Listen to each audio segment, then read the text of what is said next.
Assalamualaikum warahmatullahi wabarakatuh.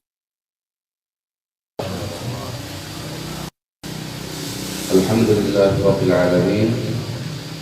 Wassalatu wassalamu ala sayyidil mursalin sayyidina wa maulana Muhammadin wa ala alihi wa sahbihi ajma'in. Subhanaka la ilma lana illa ma 'allamtana innaka antal alimul hakim. ولا حول ولا قوة إلا بالله العلي العظيم. لا حول ولا قوة إلا بالله العلي العظيم. لا حول ولا قوة إلا بالله العلي العظيم. رب اشرح لي صدري ويسر لي أمري واحلل عقدة من لساني يفقهوا قولي. الحمد لله. Dikatakan kehadiran Allah Subhanahu wa taala yang mana berkat limpahan taufik hidayah kekuatan rahmatnya jualah Allah taala mengumpulkan kita, melangkahkan kaki kita ke tempat ini dalam menambah perbendaharaan ilmu pengetahuan kita dan juga mengharapkan ridha Allah Subhanahu wa taala dan ridha Rasulullah sallallahu alaihi wasallam. Shalawat serta salam tak lupa kita curahkan kehadiran junjungan kita Nabi besar Muhammad sallallahu alaihi wasallam, karena dengan berkah beliau kita dikumpulkan di tempat ini, bisa bertatap muka, bisa saling mengenal. Itu semua berkat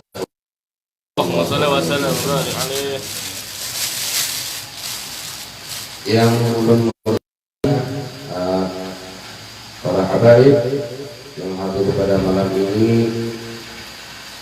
Al-Habib Faisal Al-Kaf, Al-Habib Hafiz Al-Jadri, terus Al-Habib Sogi. Sedap, mudah-mudahan Allah Subhanahu wa taala memanjangkan beliau, mensehatkan badan beliau, meluaskan rezeki beliau, dan mudah-mudahan juga kita yang hadir mendapatkan barokah dari beliau tersebut, karena rasa cinta kita kepada datuk beliau yaitu baginda Nabi Muhammad sallallahu alaihi wasallam. Pada kesempatan kali ini, pertemuan pada malam ini, ulun berbicara sedikit. Mungkin Habib Faisal menambahkan walaupun semenit 2 menit mengambil berkahnya, berkah dari rumah. Kalau esok dan orang sini di situ, wah ini menurut berkahnya di sini. Jadi ulun sekedar membuka, tidak dapat berkahnya ulun di sini. Berkah sedikit. Di dalam setiap orang yang beriman, orang Islam, ada sesuatu yang diperintahkan oleh Allah Subhanahu wa taala, kewajiban yang diperintahkan oleh Allah Subhanahu wa taala bagi orang-orang yang beriman. Di antaranya ialah salat 5 waktu. Ini bukan mengenai, artinya itu tidak menjurus kepada maulid, karena kalau disampaikan dulu kan isuk aja, jadi semuanya dengar, yuk di sini aja. Jadi kewajiban orang-orang Islam diantaranya yaitu dengan melaksanakan sholat 5 waktu, itu wajib hukumnya. Tidak ada istilah kadakawa, haur, sibuk, dada. Ada yang jelas bagaimanapun keadaan kita tetap diwajibkan sholat kalau sudah sampai waktunya. Walaupun dalam keadaan sakit tetap juga sholat, walaupun dalam keadaan sibuk tetap juga wajib hukumnya sholat.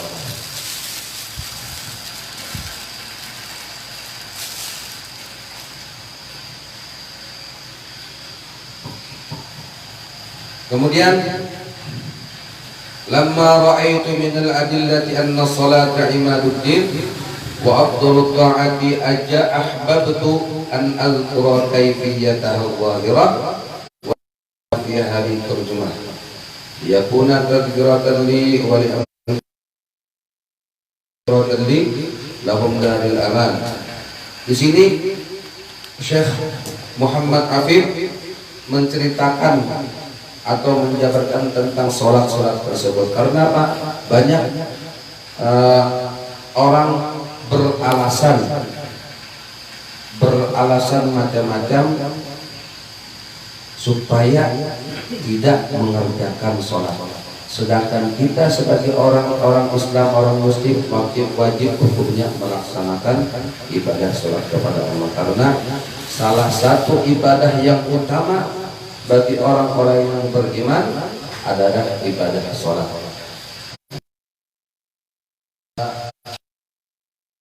Pertama-tama yang dihisab oleh Allah Subhanahu wa Ta'ala adalah sholatnya. Jadi kalau sholatnya sudah kada beres, apalagi kada mengerjakan yang lain. Kalau lagi jangannya ibarat di periksa itu, ini dulu kalau sudah ini rusak udah kalau lagi yang lain misalnya. Yang ini aja sudah rusak, apalagi yang lain gitu. Yang ini aja yang wajib aja sudah dikerjakan, apalagi kewajiban yang lain gitu. Jadi sholat itu yang pertama-tama dihisab oleh Allah Ta'ala di yaumil qiyamah. Ketahui olehmu bahwa sembahyang 5 waktu itu fardu ain atas mukallaf dan wajib atas wali atau orang tua dari anak menyuruh anak-anaknya untuk sholat tatkala umurnya sudah mencapai 7 tahun.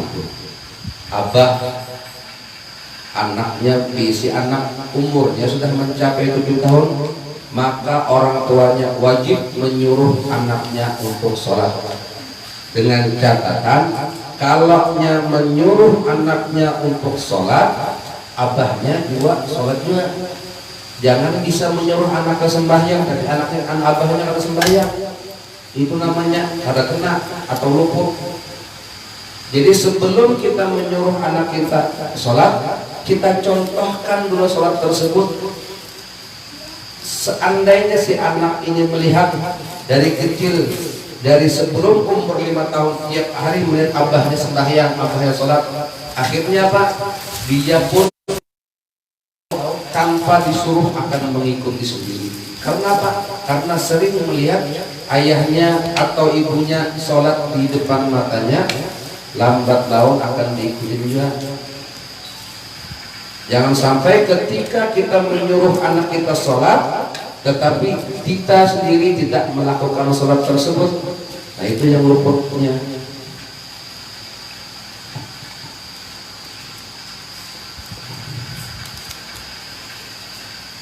Dan wajib ketika anaknya tersebut tidak sholat, wajib memukul dia apabila sampai umurnya 10 tahun. Cara memukulnya beda. Kalau ketika umurnya sudah sampai 10 tahun pas sembahyang lalu dipangkung pakai balok, nah lain kayak itu mukulnya. Ada aturan-aturan memukul anak untuk mendidik ada. Ketika anak tersebut umur 7 tahun disuruh sholat. Sampai umur 10 tahun apabila masih belum mau sholat, maka boleh dipukul. Cara mendidik yaitu di telapak tangan atau telapak kaki memukulnya tanpa mencederai. Artinya ketika anak bertanya kenapa sih abah ayah memukul aku, ujar si anak, karena kamu tidak mau sholat, ini baru dipukul oleh bapak. Nanti kalau kamu terus-terusan tidak sholat, kamu akan dipukul mereka. Ini hanya baru abah yang mukuli. Kayaknya kalau ikan mati, yang mukuli dan abah lagi, malaikat yang mukuli. Jadi memukulnya boleh dengan cara memukul mendidik di telapak tangan atau di telapak kaki. Jadi kita sebagai orang tua berkewajiban tanggung jawab kita kepada anak kita untuk menyuruh dia sholat ketika umurnya 7 tahun sampai 10 tahun umurnya. Dia masih tidak mau sholat, dia orang tuanya boleh memukul, karena itu tanggung jawab kita. Ketika dituntut di akhirat, yang pertama dituntut adalah orang tuanya. Kenapa anaknya sampai tidak beres misalnya? Kenapa sampai anaknya kelakuannya begini, begitu, begini? Karena apa? Anaknya mengaku, ya Allah, dulu waktu saya kecil sampai saya tidak pernah tentang ilmu agama. Dari ilmu agama karena apa? Karena orang tua saya tidak mau mengajarkan. Gitu. Akibatnya orang tuanya ikut terseret dengan anaknya. Karena apa? Karena itu tanggung jawab dia. Maka itu dari kecil anak tersebut dididik dengan didikan agama. Entah dia mau jadi presiden dan terbesar terserah. Yang penting dasarnya sudah ada. Menjadi pejabat terserah. Menjadi polisi, tentara, petani terserah. Ujungnya ada soleh. Menjadi pejabat yang soleh. Menjadi petani yang soleh. Menjadi pengusaha yang soleh. Itu yang intinya. Tidak mesti kita mencetak anak kita wajibkan, kita berikan ilmu pengetahuan dan agama, kita wajibkan dia, kamu besar harus jadi ulama, kalau tidak jangan panggil saya bapak. Salah itu. Tapi didiklah anak kita menjadi anak yang soleh dan solehah. Mau dia jadi apa? Kalau sudah dia ada tertanam dirinya menjadi anak soleh, insya Allah dia akan menjadi benar. Jadi apa? Jadi pengusaha macam-macam, pengusaha walet soleh apa tuh? Menjadi pengusaha walet misalnya, orang soleh jadi nyaman, akhirnya rezeki itu nyaman karena kesolehan, karena dia jujur dengan rekan bisnisnya, macam-macam dianggap orangnya tersebut baik, soleh. Tapi kalau orangnya misalnya kada jujur, karena apa? Karena tidak pernah diajari oleh orang tuanya tentang ilmu agama. Kalau diajari oleh orang tuanya tentang ilmu agama, paling tidak dia mengerti ini tidak boleh, ini boleh. Itu. Jadi wajib hukumnya melajari anak kita tentang ilmu agama, karena itu menjadi tanggung jawab kita di akhirat kelak. Kalau di dunia dia nyaman, sudah segala macam nyaman, duitnya nyaman misalnya, ketika di akhirat itu yang sakitnya, karena jujur di dunia nyaman, pas sudah meninggal seorang, kita yang meninggal jadi tuntutan oleh dia kepada kita. Kalau kita memang sudah melajari dia, mendidik dia, mengarahkan dia segala macam, ketika dia menuntut kepada Allah Ta'ala, kenapa kamu tidak mengetahui ini? Jadinya hendak kepada orang tuaku tidak pernah melajariku, padahal di dunia sudah disuruh oleh Allah, bahkan dipukul oleh orang tuanya dia untuk sholat. Ada lagi anaknya mana bahwal pada kita, kada ya Allah Ta'ala ikam sudah tuh, Abah ikam sudah pernah mendidik ikam, bahkan memukul ikam untuk sholat. Jadi kalau kau lagi berusaha.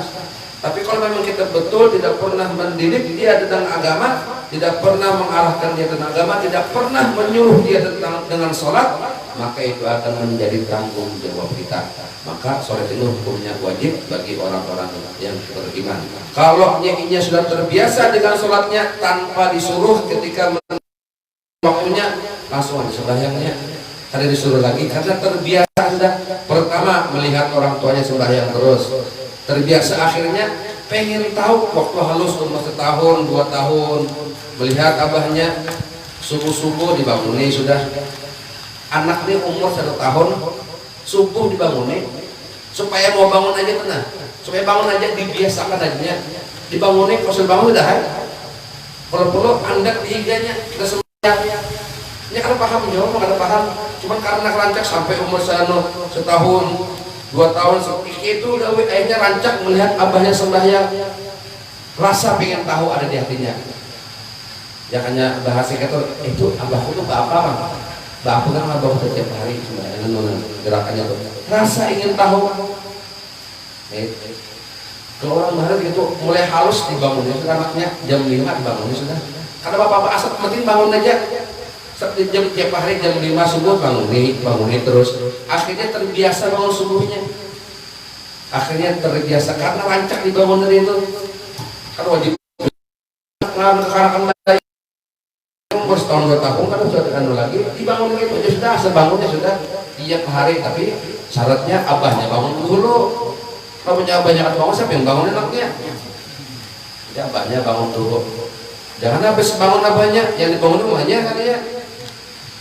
Abahnya bangun, yang bangunin mamanya, anaknya baru dibangunin. Nah itu, jadi pada malam ini mudah-mudahan kita diberi oleh Allah Subhanahu wa taala kekuatan pertolongan untuk bisa berbuat ibadah kepada Allah Subhanahu wa taala. Karena apa? Tidak mungkin kita tidak akan bisa berbuat kebaikan kalau tidak pertolongan dari Allah Subhanahu wa taala. Maka itu kita minta kepada Allah, ya Allah tolongi ulun anak berbuat baik ini segala macam. Tolongi ulun kada mungkin bisa berbuat baik tanpa pertolongan dari Dia. Maka itu hidup ulun minta tolong untuk berbuat baik. Kepada siapa aja berbuat banyak, ada yang mau macam-macam perbuatan baik, minta tolong kepada Allah Ta'ala agar bisa ditolongi untuk berbuat baik. Nah itu, jadi sedikit aja kita minta para HPSL untuk menyampaikan mengambil berkah dari rumah ini ya kan. Mudah-mudahan rumah ini menjadi berkah dengan anak apa yang disampaikan oleh HPSL. Dan kita pun juga di sini mendapat berkah sidin. Amin. Amin. Itu aja yang dapat sampaikan. Kalau ada salah kata mohon dimaafkan. Assalamualaikum warahmatullahi wabarakatuh.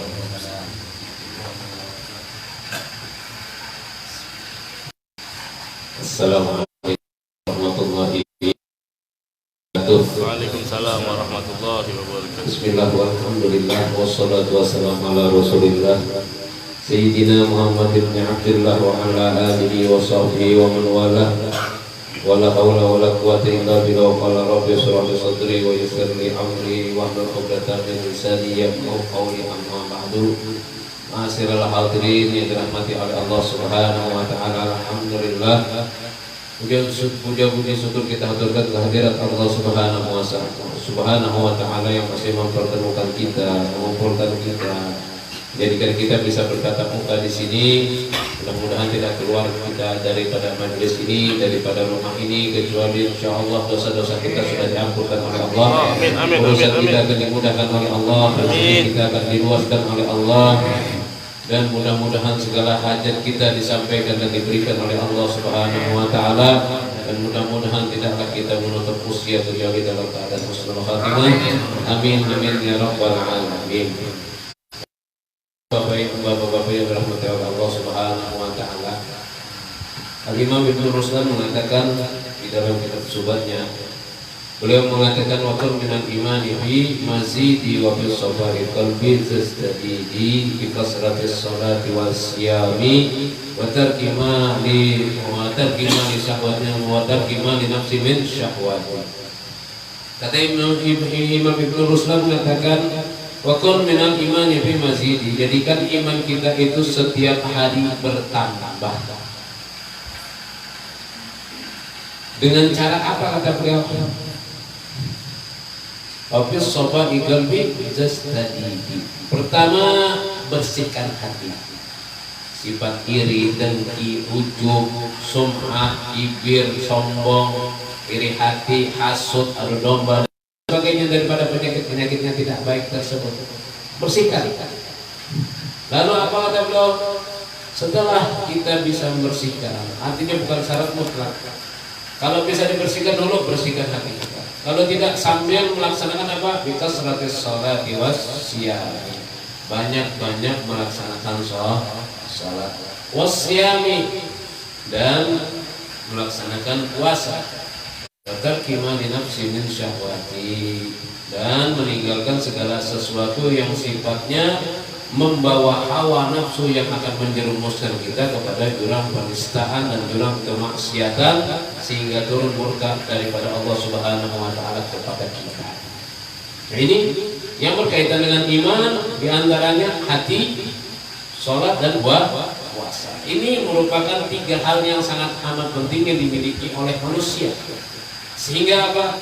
Sehingga kalau hatinya baik, wa in soluhat sa'ira jasa dikul. Kalau hatinya baik, seluruh anggota badannya akan menjadi baik. Kalau anggota badannya menjadi baik, insya Allah tidak berbuat kecuali perbuatan yang baik. Wa in fasadat, kalau hatinya rusak, fasadat sa'ira jasa dikul. Maka akan rusak juga seluruh anggota badannya, akhirnya menjadikan seseorang itu berbuat yang tidak baik, karena kan hatinya tidak. Begitu juga tidak ada faktor pendukung lainnya. Di antaranya apa? Sudah hati tidak baik, sholatnya nggak rajin,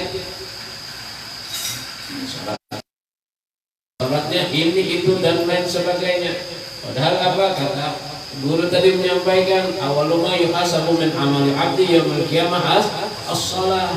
Pertama kali yang dihisab nanti di hari kiamat daripada amal seorang hamba yaitu salat. Wa in sholahat sholahat sa'ira a'malih.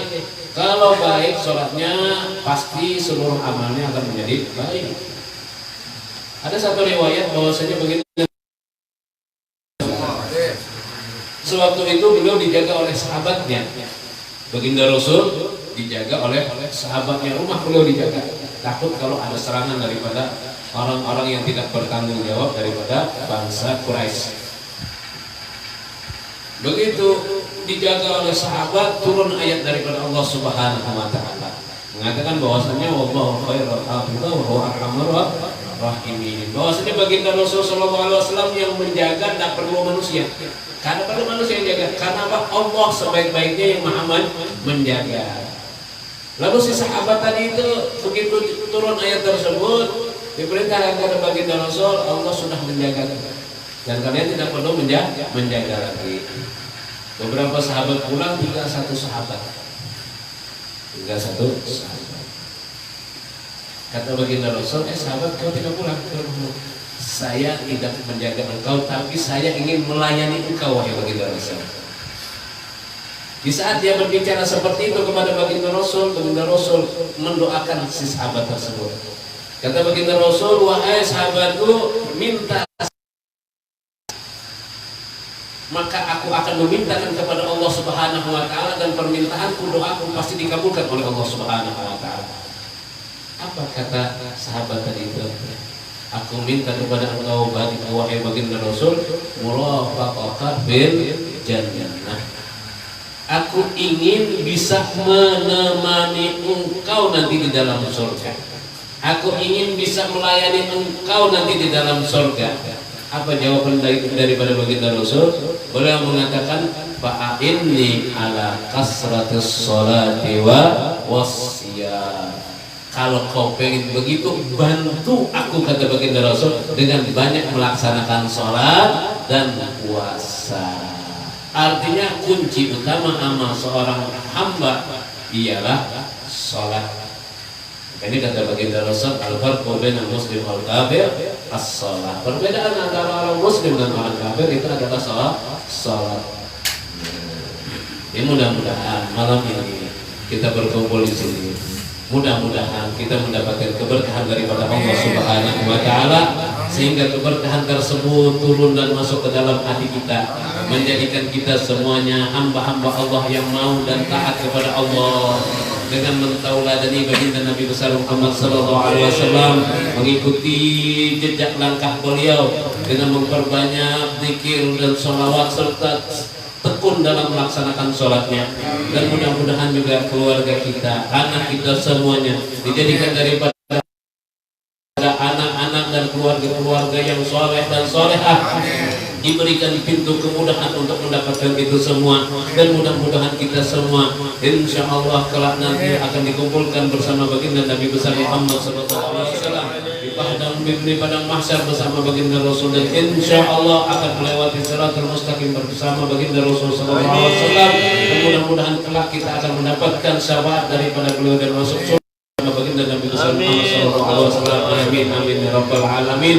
Rabbi wanfa'na bi barakatihim wahdina husna bi hurmatihim wa aminna fi tariqatihim wa mu'afati minal fitani. Da'wa Bika rabbil izzati amma yasifun. Wassalamun alal mursalin walhamdulillahi rabbil alamin. Kurang lebihnya mohon minta maaf karena tadi berburukan berat seperti 2 menit orang sudah rekomendasi kami. Kurang lebih mohon minta maaf. Wassalamualaikum warahmatullahi wabarakatuh.